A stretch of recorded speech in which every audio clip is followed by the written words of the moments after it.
I have two questions for you. Number one, on the 29th of July 2019, you tweeted against the passport and citizen of Nigeria. Do you still believe in that, your tweet today? That's number one. Number two, when you look at your CV, your certificate, that's the O level, and the primary school certificate, they are not there. And even your first degree, you came with a testimonial that was issued 20 years ago. So how did you get admission into University of Jos? One. Number two, what happened to your certificate? Or have you not taken it since 20 years ago that you have given that testimonial? Thank you. He's saying that it's a bloody waste of time to have a Nigerian passport or to be a Nigerian.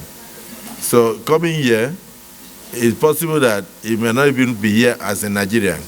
So when he's going to answer, that question, when he's going to answer, he will also tell us whether he's here as a Nigerian or whether he has taken another country's citizenship. Sitting as chair, my name is Mohamed Ogoshionao. I represent Nasarawa South. I come under Order 10. And with the permission of the chair, I might want to read the privilege. Any senator may rise at any time to speak upon a matter of privilege suddenly arising, and he shall be prepared to move without a notice a motion declaring that a contempt of or breach of privilege has been committed. I want the Senate President's attention.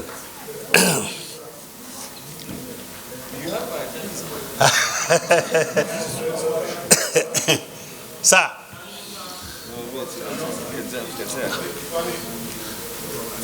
Yes, sir. The question the chair put before the nominee as to the nationality that he belongs, that is standing here, must be answered first before we go on, because answering any other thing apart from that one will be a breach of my privilege and the privilege of this chamber. So he must declare whether he is still a Nigerian or he is coming from another country. Thank you very much.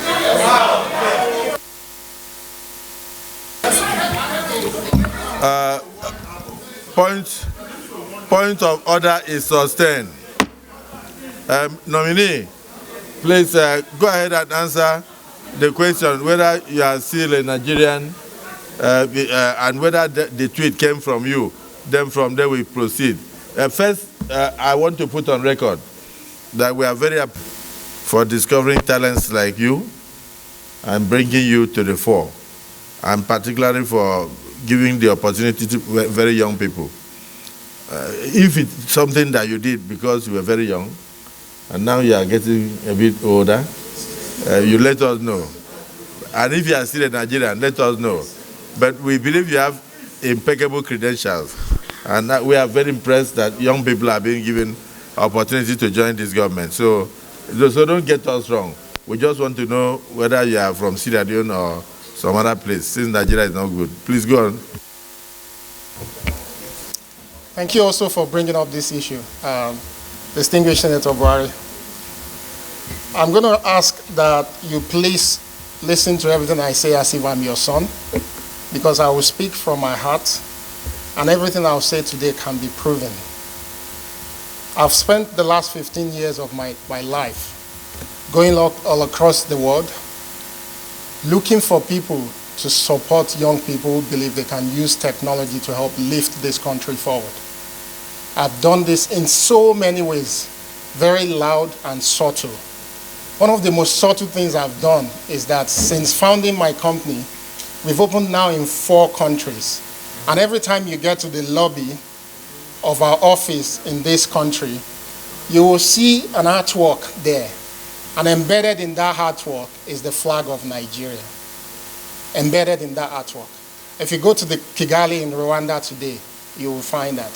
If you go to Nairobi, you will find it. If you go to Namibia, you will find it. Everywhere we go. In 2019, as a sequel to something I did with Google, the business I do, which is to support young people to build businesses, require that they raise money. And the ability to raise money relies on the ability to attract investors from abroad. And I did everything possible to build a company that is fully domiciled in Nigeria. In the technology space, people had to domicile their businesses in Nigeria. I domiciled that business in Nigeria. In 2019, we decided to improve Nigeria's opportunity to be able to raise more money, that we need to be doing a tour of the whole world. But we didn't want to do it just as Nigeria, but as Africa.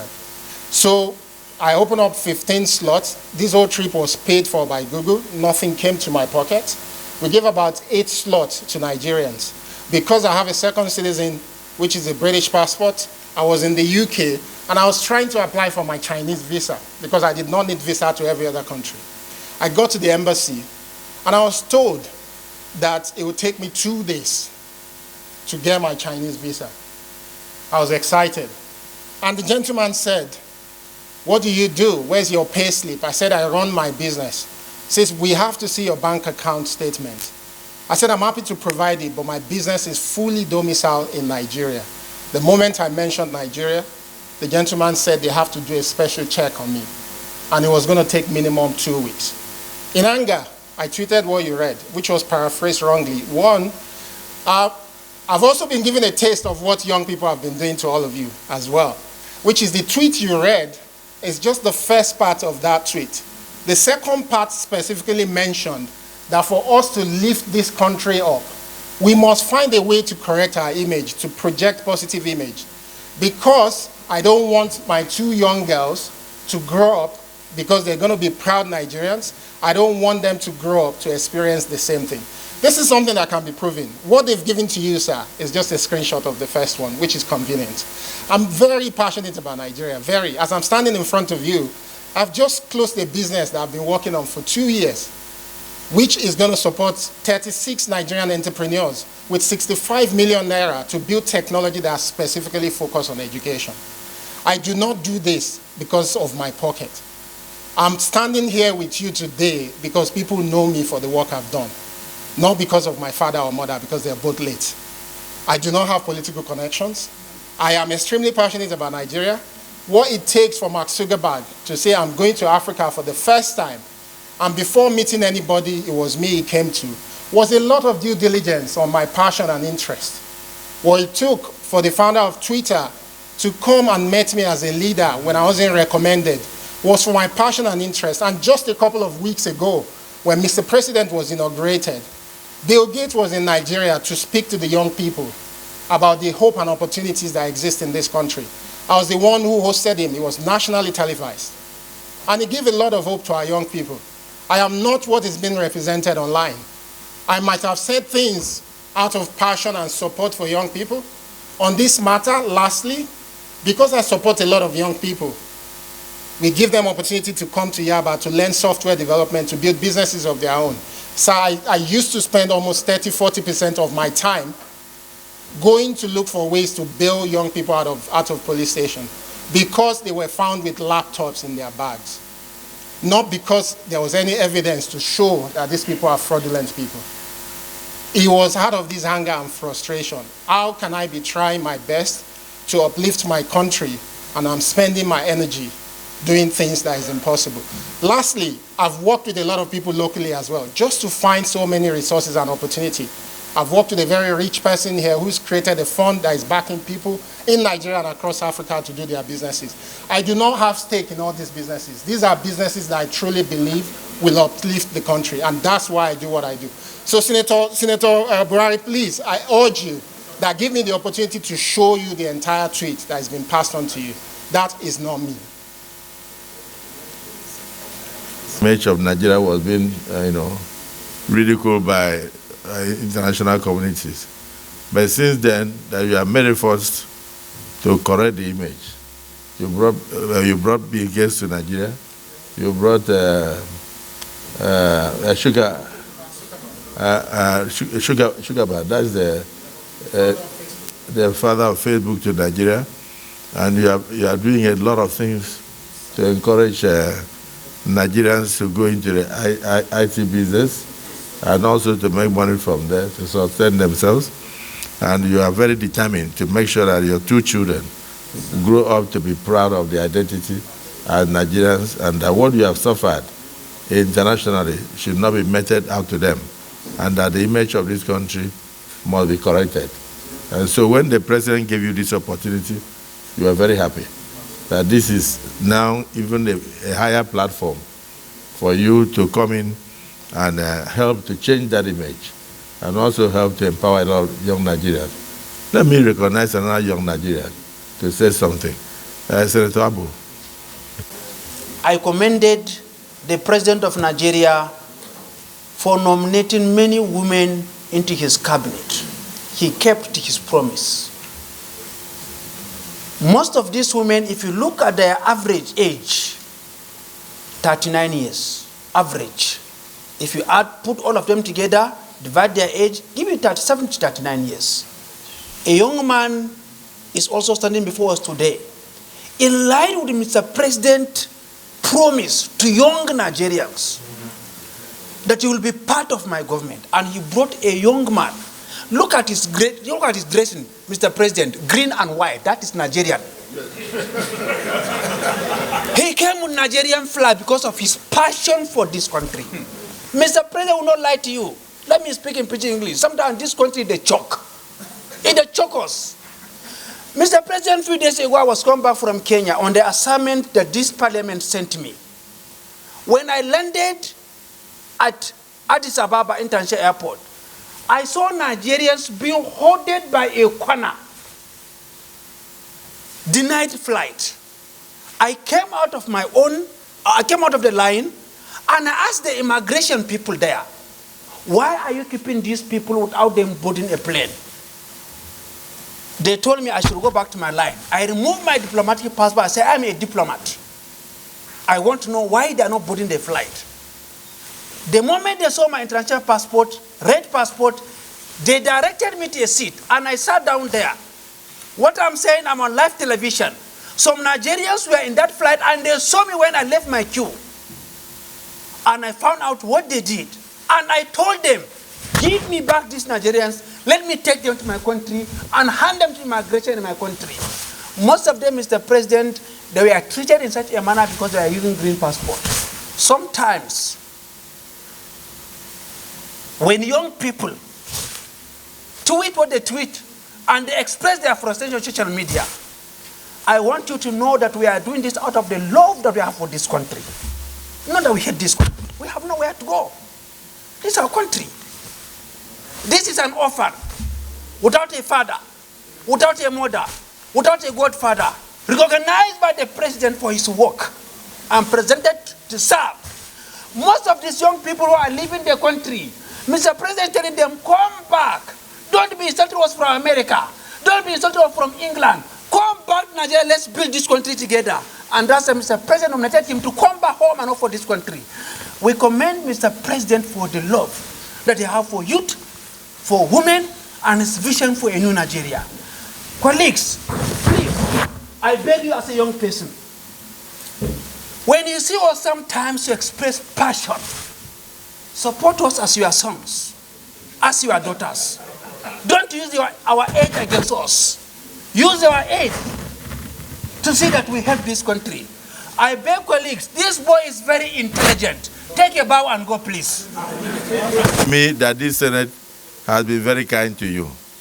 In spite of all the noise you make in the Senate, we tolerate you because we recognize the youthfulness in you. I'm very proud of your speech today. The two Senator Solomon Adiola or Lami Lekon, this is your... Thank you, Mr. President. Very distinguished colleague. Let me start by thanking Mr. President for identifying yet another talented Nigerian. Mr. President, let me commend the nominee for one thing.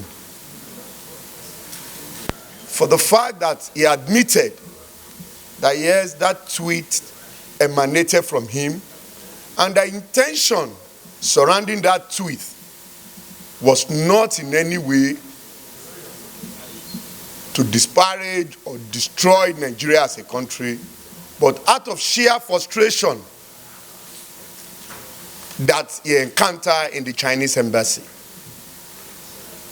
The only area that I strongly believe he will have added to this is sharing his experience in the Chinese embassy with Nigerians, so that he will give us a platform for us as a government to call on the Chinese embassy to ask why Nigerians is being treated this way. Yes, sir. But for hiding that and tweeting out of sheer frustration is one area that I am not in support of.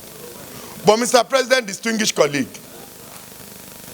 Bosun Tijani standing before us, a Nigerian, an IT guru, somebody in his opening remarks has shown how technology can be used to improve our economy. An economist by academics, an IT guru by profession. Mr. President, distinguished colleague, you will quite agree with me that a country that is not fintech compliance at this time and age should know that he is yet to overcome many, many challenges that is confronting that nation. Asiwaju Bola Ahmed Tinubu, the President of the Federal Republic of Nigeria, someone that Nigeria never believed can throw up somebody like Bosun Tijani, a 46-year-old Nigerian, 41-year-old Nigerian going 42, to be a minister of the Federal Republic, is doing it again. And that was how he started in Lagos. He discovered Bosun when Bosun was 42. He discovered me when I was less than 30. When you are 41, Asiwaju discovered you. He discovered me when I was less than 30 years. And today, I have kept the flag flying. Yes, sir. That is the generation that Asiwaju believes in. And these are the future of Nigeria. I want to plead with my colleague that irrespective of the shortcomings of Bosun Tijani, let's take it as useful exorbitant.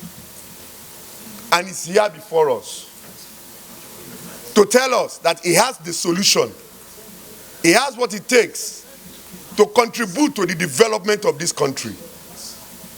And he has decided to leave his businesses and leave his connection in the IT world to come and add value to the government of President Bola Ahmed Tinubu. I want to plead with my colleague that don't let us throw away the baby and the water. The man has appealed before us, and he has accepted to the fact, and even go ahead, I don't know, he has apologized. Okay. Maybe in his submission. He has not even committed anything according to his submission. But out of his sheer frustration, he has explained.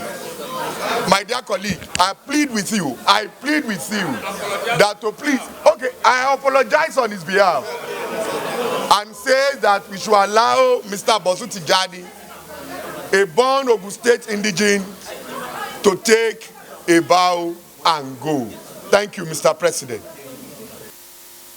I want to join all other senators that have spoken to congratulate our dear President, President Bola Ahmed Tinubu, for selecting young Nigerians to also be part of his cabinet, especially the women and the youths. With regards to our brother Dr. Bosun, congratulations. But Mr. President, I wish to advise this young man that there are times, no matter the level of our frustration, we must be cautious with what we write on the social media. I'm saying this because I have another tweet from him, which was written by him by 10:05 p.m. in April 21st, 2021. With the kind permission of Mr. President, I would like to read this tweet. He said, "Who conducted a security check on him when he was appointed? What sort of checks are done by at the Nigerian Senate when they confirm appointees and the media? Question for another day. Until we ask the right questions, these morons will continue to take us for granted." Mr. President, sir.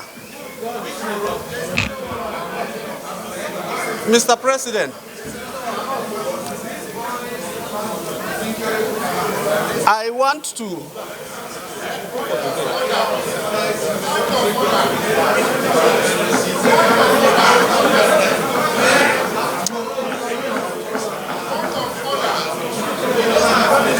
Mr. President, like I said earlier, this is a young man who is well-read, called to believe that a graduate of University of Jos will write this on the personality of the Nigerian Senate. I want to ask, sir, are you the author of this tweet or not? Thank you. Well, the Senate leader. Mr. President, very distinguished colleagues,